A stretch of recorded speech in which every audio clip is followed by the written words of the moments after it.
நாங்களும் தேர் இழுப்போம்னு பண்ண அடுத்தது தான் இது. இதில் என் குழந்தை எப்படி தேர் இழுக்கிறான்றத பாருங்கள்.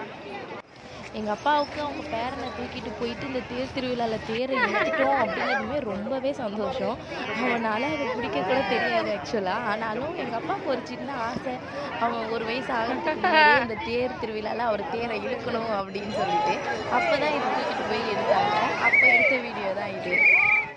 ஓகே, நாங்களும் ருத்விக்கு தேர் இழுக்கிறத அப்படியே வீடியோவாக கேப்சர் பண்ணி வைக்கலாம். ஃப்யூச்சரில் வந்து இவர் வளர்ந்ததுக்கப்புறம் நீங்கள் பாருங்கள் எவ்வளோ பாட்டியாக இருக்கும்போதே வந்து நீங்கள் தேரை இழுத்துருக்கீங்க அப்படின்னு சொல்லி காமிக்கலாம் அப்படின்னு தான் இந்த வீடியோ எடுத்து வச்சுருந்தோம். இந்த வீடியோ பிடிச்சிருந்துச்சுன்னா இந்த ரீல்ஸை லைக் பண்ணிவிட்டு அப்படியே ருத்விக்கும் வந்து கொஞ்சம் சப்போர்ட் பண்ணுங்கள். நாங்களும் இந்த மாதிரி நிறைய வீடியோஸ் ருத்விக் பண்ணுற சின்ன சின்ன லூட்டிஸ்லாம் வந்துட்டு நாங்களும் உங்களுக்கு அப்லோட் பண்ணுறோம். பேரண்ட்ஸ்லாம் பசங்களோட பேரெல்லாம் தூக்கி வச்சுட்டு கொஞ்சிறதுல தான் அவ்வளோ சந்தோஷம் இருக்குன்னு சொல்லுவாங்க. எங்கள் பாப்பாவெல்லாம் வந்து தூக்கி வச்சுட்டு அப்பா அம்மா கொஞ்சம்